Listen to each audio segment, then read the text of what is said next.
This morning we're going to be in the last part of Galatians chapter 4, as we continue to work our way through this book. We've seen Paul talk about the Old Testament law, and we've seen him talk about kind of the proper understanding of that. And as a matter of fact, he seems to talk about it a lot in this letter that he writes to the churches of Galatia.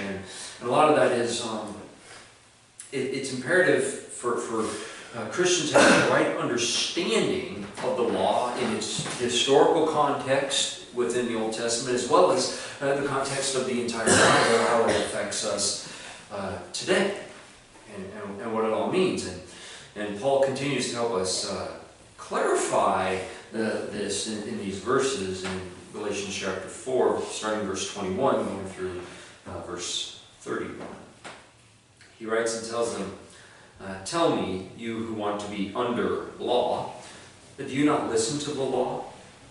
For it is written that Abraham had two sons, one by the bondwoman and one by the free woman. But the son by the bondwoman was born according to the flesh, and the son by the free woman through the promise. This is allegorically speaking, for these women are two covenants, one proceeding from Mount Sinai, bearing children who are to be slaves. She is Hagar. Now this Hagar is Mount Sinai in Arabia and corresponds to the present Jerusalem, for she is in slavery with her children. But the Jerusalem above is free. She is our mother. For it is written, Rejoice, barren woman who does not bear. Break forth and shout, you who are not in labor. For more numerous are the children of the desolate than of the one who has a husband. And you, brethren, like Isaac, are children of promise. But as at that time he who was born according to the flesh persecuted him who was born according to the Spirit, so it is now also. But what does the Scripture say? Cast out the bondwoman and her son, for the son of the bondwoman shall not be an heir with the son of the free woman. So then, brethren, we are not children of a bondwoman, but of a free woman."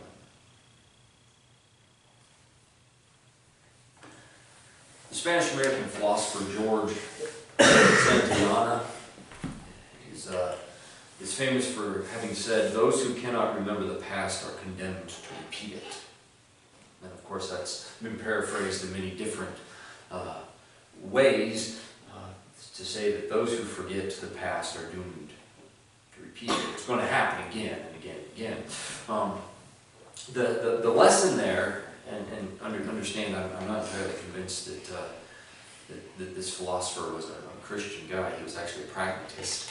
And pragmatists tend to be a little skeptical of supernatural things such as God, and yet he did have a tolerance for God, and we can talk about all that. It's fascinating, and I know a little bit about him.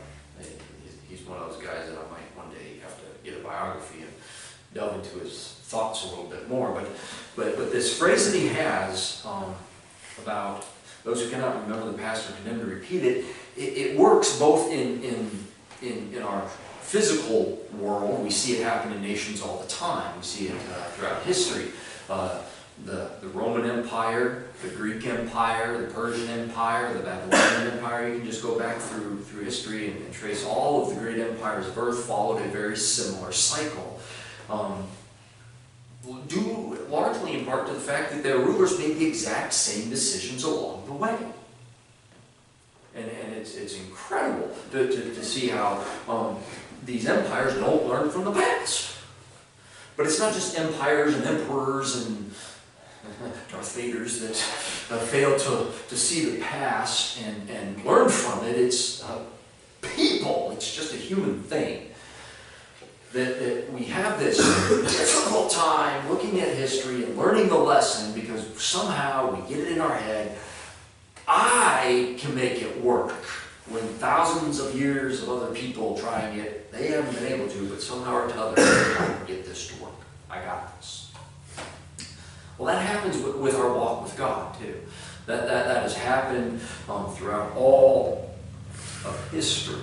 That we fail to learn the lessons that God has taught us in the past, and so we keep repeating the same mistake over and over, and we keep having to be taught the same lesson over and over and over again. And one of those lessons that Paul dealt with, and especially in Galatians, but he kind of touches on it in some of his other letters, is this idea that you're not going to be able to make yourself right with God, no matter what you do. And this whole idea that somehow all these thousands of years of Israelite history, and they weren't able to make themselves right by keeping God's law perfectly, but somehow I think I'm going to be able to do that. Paul says it doesn't work that way. And one of the problems that we have when we try to do that, when we're thinking along those lines, is the fact that we miss out on one of the greatest gifts that God has ever given us, and that is that in Christ, God has given us the spiritual heritage of freedom. When you are so focused on making yourself right with God, you'll miss out on it. You're free. You are set free from the bondage of that responsibility. That is not a burden you have to carry. If you're burdened by that, it's because you burdened yourself with it. See, Jesus came because he saw the burden that you were carrying, and he knew you couldn't carry it, so he took it. And so Paul, he gets pretty animated with the Galatians, as we've seen a few times, and I think it's kind of exciting how animated he gets with them, because it boils us back down to what the basic requirement is in life, and that is faith in Jesus. So how are we today going to see how Christ has given us this spiritual heritage of freedom? Well, as we look at these verses in Galatians, Paul gives us some great guidelines. First of all, grasp the whole story of the Old Testament. Okay, the problem that the Galatians were having were these Jewish people had come in and they were trying to enforce the entirety of the Old Testament upon these Galatian Christians. And in so doing, they convinced these Galatians that, well, you have to keep all of these rules and regulations, and it's all about making yourself right with God, and along with these rules and regulations, all that ceremonial stuff about the temple worship and what makes you okay coming into the presence of God. I mean, it's a confusing mess. And these Galatians said, well, okay, it sounds good, so let's go with this. And Paul's like, you're missing the point. And not only are you missing the point of what I'm saying to you, you're missing the whole point of what the Old Testament actually says. I mean, look what he says. He says, tell me, you who want to be under the law, do you not listen to the law? You know, have you actually read it? Have you actually seen what's there? Have you actually studied this? Or are you just going with what these guys came in and told you and said, well, sounds good, okay, we'll go with that. And so Paul delves into this history lesson that comes from Genesis. Now, Genesis is considered part of the law in the Old Testament. The first 5 books of the law, Genesis, Exodus, Leviticus, Numbers, Deuteronomy, are called the books of the law because Moses wrote them. And they're really the story of how God created the nation of Israel and then gave them his commands. And so it's in the Hebrew Bible, it's set apart and called Torah. And scholars like to call it the Pentateuch, being a fancy word for 5 books. But Paul's looking at it saying, okay, so you want to put yourself under this obligation to follow all these rules that these guys are telling you have to do. Well, have you actually read what the book says? Because look at this, he says. And then he delves into this story of Abraham and these 2 ladies. Sarah was his wife, and Abraham was an old man. He was like 75 when God first told him that he would have a son. And he was about 90 when God came again and told him it was going to happen. And Sarah was about 10 years younger than him, so she's up there too. I mean, there are a couple of old people that are being told you're going to have a kid. Well, in Genesis, we read that Sarah kind of didn't think it was actually going to happen, so she talked Abraham into having a child with her slave, Hagar. And so when Paul's talking about this this son born according to the flesh to the bondwoman, he's referring to this. This is how kids normally come. And Sarah's like, you know what, I'm way too old to have kids, so here, you can have my hamster. Well, long story short, it created a lot of tension because that wasn't God's plan. God actually came and allowed Sarah to have a child. So now Abraham has 2 kids. And Sarah doesn't like Hagar or her kid anymore, obviously. I mean, there's some jealousy there. And this son of Hagar, Ishmael, poses a threat to her son Isaac. And so she tells Abraham to send them away, get rid of them. And God actually comes along and says, it's okay, I will watch out for them. You go ahead and send them away. I'll take care of them. But my promise is through Isaac, Sarah's son. And so Paul brings all this in to help us see this big picture. And he's using this as an illustration, and he even says this, we're looking at this allegorically speaking. That's what he says in verse 24. So he said, this is an illustration. Look, there's 2 paths that are laid before us, spiritually speaking. One is the path of slavery, which is what bondwoman means. She was a slave. And one is the path of freedom, a free person. Now, America is, I consider it the greatest nation on the face of this planet. I love America. I love American history. I love studying it. I think we've done a lot of great things in history. But we've done some bad things too. And the darkest chapter of American history is our chapter on slavery. America actually had slavery far past most other European nations and far beyond even England and whatnot. And our slavery in this nation was a big deal. It was a bad deal because slaves had no rights. Slaves were considered property. They were no better than cattle. And a lot of slave owners had no problem splitting families up. A couple slaves would fall in love and get married, even have kids, and slave owners would just parcel them out. Sometimes husbands and wives would be separated and never see each other again. Sometimes the children were taken away and sent away. Sometimes the children were misused and abused and even suffered death at the hands of slave owners. And there was absolutely nothing that the slave parents could do about it. They couldn't keep their families together because they had no rights. And this is dark.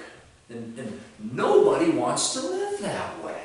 I mean, is it any wonder that in some of the Caribbean islands that the slaves, like in Haiti, the slaves actually rose up, rebelled, and won? They kicked their masters off the island of Haiti, established their own nation. Why? Because nobody wants to live in slavery. And Paul is sitting here going, what are you doing? Nobody wants to be in slavery, and that's what you're doing. You're saying we would rather be slaves. It's actually kind of reminds me of in the book of Exodus. Moses brings the people of Israel out of Egypt. They've been in slavery for 420 years or something like that. And Moses comes along. God sends Moses, uses him to free the people. They're now free. They get out in the desert. You know what they start doing? They start complaining to Moses, we want to go back. And Moses, why do you want to? Why? And most of it had to do with food. The food was better. We had cucumbers and watermelon and stuff like that. They're listing this off, and Moses is like, it's cucumbers and watermelon, but what was the cost? Man, you guys had to make bricks.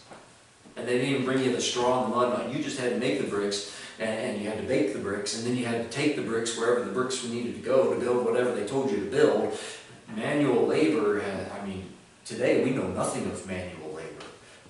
I've been watching some History Channel stuff on some of this ancient Egyptian stuff, stuff that they built and how it went about. Millions of people died building these things, but when you've got several blocks, and some of these blocks, I mean, this is like tons. They didn't have cranes and all that. It was manpower lifted that stuff. And if it slipped, you're squished. I mean, we're talking smashed, done. And Moses like, you want to go back to that? And Paul is now going, don't you see the parallels here? That's what you're asking to go back to. You want to make a relationship with God all about rules and regulations, and that's not what it's about. Again, the rules and regulations have a place. There's a purpose. There's a plan for those things. But Paul is reminding them, get the big picture.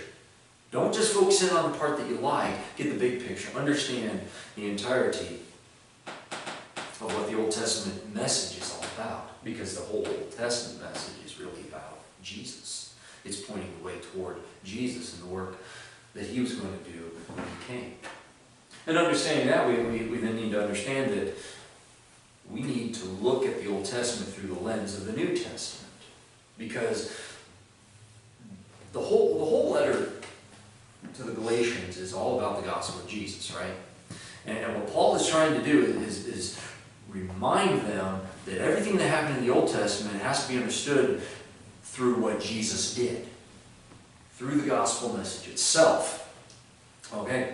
And Paul used the Old Testament. He expounds on it here in these verses. And he's looking at the meaning of it all through what had taken place in the life, the death, and the resurrection of Jesus. You see, the Old Testament points forward to Jesus. Matthew, Mark, Luke, and John wrote the accounts of Jesus' life that tell about Jesus, and then the rest of the New Testament looks back at what he did and what it means for us. And so everything really revolves around Jesus in the entirety of the Bible. And so we need to interpret everything through him, otherwise we're missing the point. Now, I like telescopes. I love telescopes, okay? And I brought one today just because, you know, I love it when preachers have good object lessons and they have something in their hand that you can look at and say, yeah! And I actually saw this and I was like, hey, I can use this as an object lesson. And I love it. I've got a couple of telescopes like this, and I've got a little bit bigger one that sits on steering, and it's, gosh, I think it's like 150 power. And then I've got the one I saved for years and I invested in. I mean, I've got a nice one.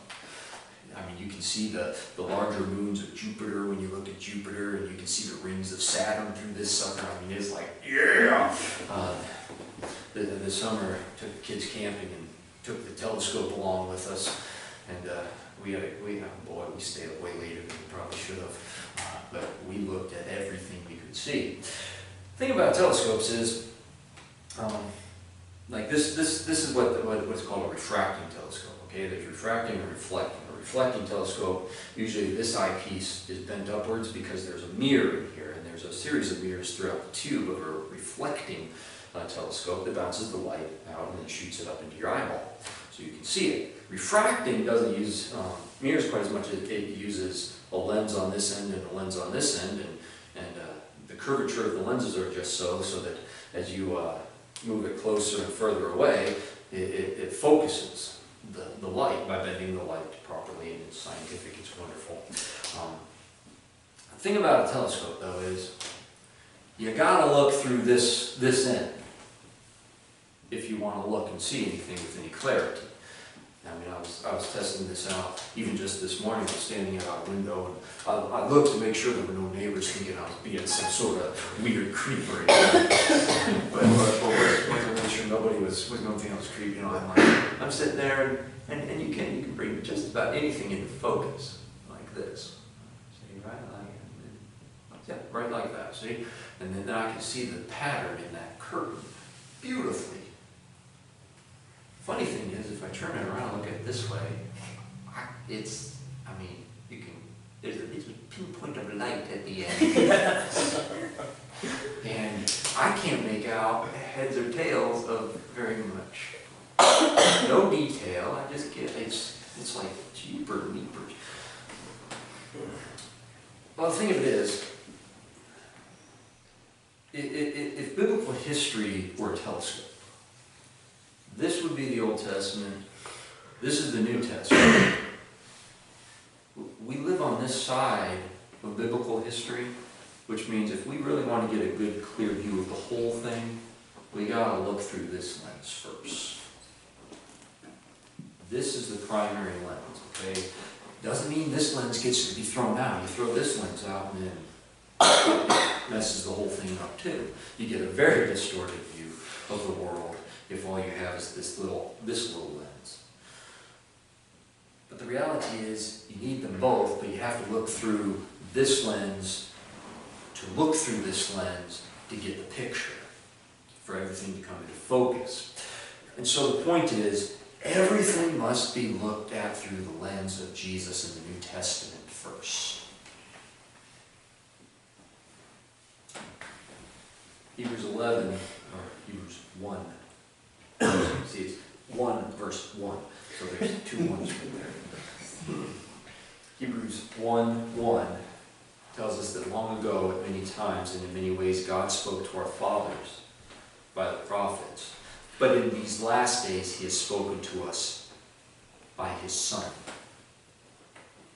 So God has spoken by His Son, which means the clearest that God has ever spoken to us is through Jesus, which means we need to listen, we need to pay attention to Jesus, because that's the clearest way that God has spoken to us.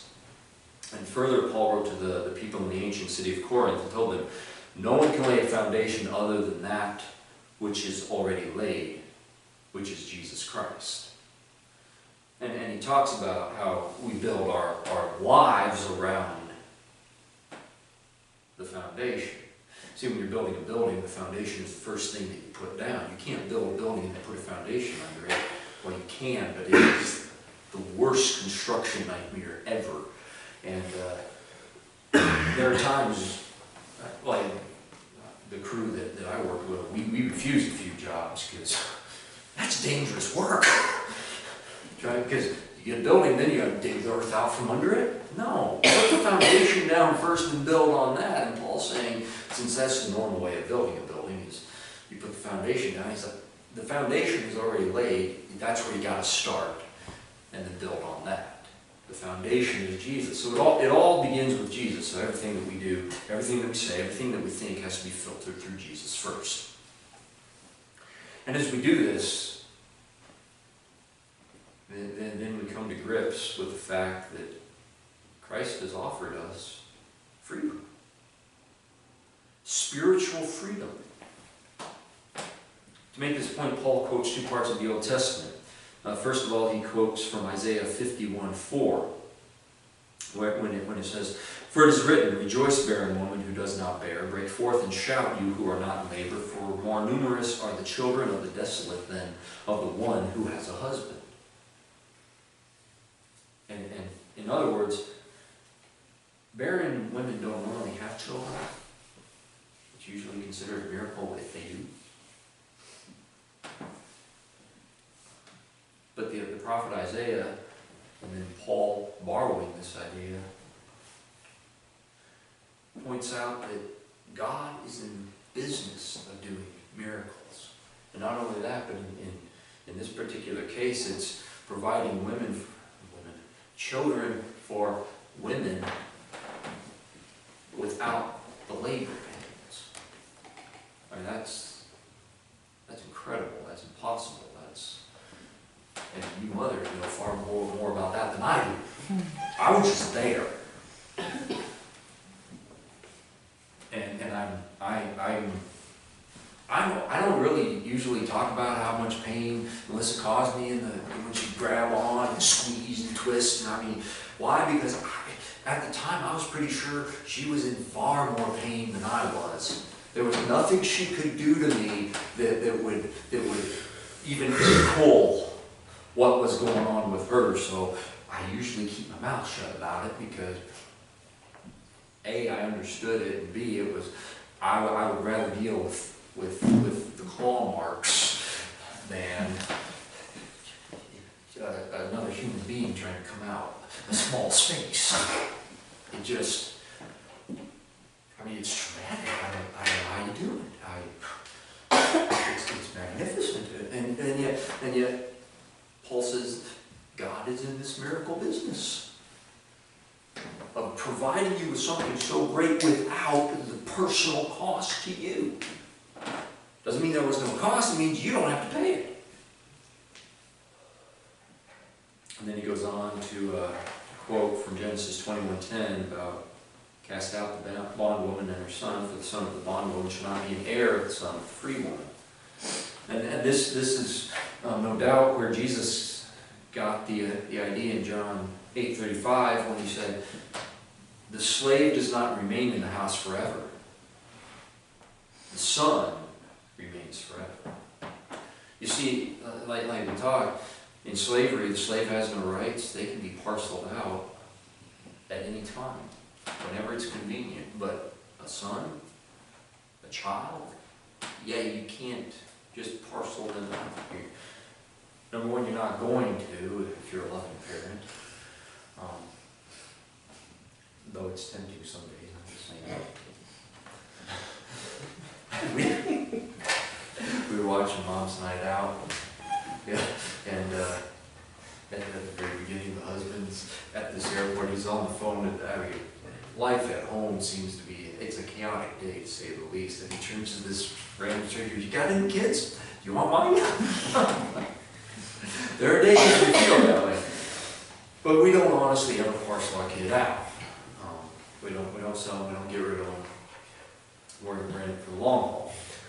And Jesus is like, a slave has no guarantee, but a child does. You see, your spiritual heritage, if you're relying on being made right with God through keeping the law, then your rights in God's house rest on that knife edge of you being able to actually do it right all the time. And if you mess up, you're out. And a lot of people seem to have that feeling that if I mess up, God's going to kick me out, God's not going to love me anymore, God's going to reject me. And if that's how it worked, that we were responsible for making ourselves right with God, then yeah, there'd be serious danger there. But that's not how it works. How it works is we are adopted as His children, and so He doesn't get rid of us just because we mess up. Yes, He disciplines us. Yes, He corrects us. Yes, He wants to see us do better. He's not going to kick us out because He's adopted us. And so Paul says, so then, brethren, we are not children of the bondwoman, but of the free woman.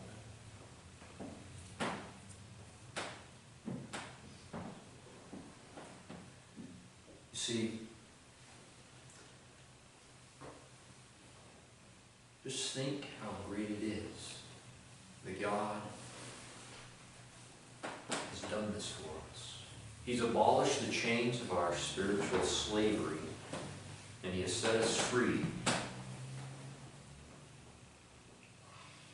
And this was His plan from the very beginning. This was the story that we read about in Genesis, in the life of Abraham and all the other patriarchs of Israel. And it's His plan today. God has been working out this plan, establishing for us this long heritage of spiritual freedom that is fully realized in our own lives when we place our faith in Jesus. Let's pray. Our Heavenly Father, we come before You this morning. Thank You for this great gift of freedom that You've given us. We thank You that in Your house, we're Your children. That in Your kingdom, we're free. That we don't have to worry about You kicking us out.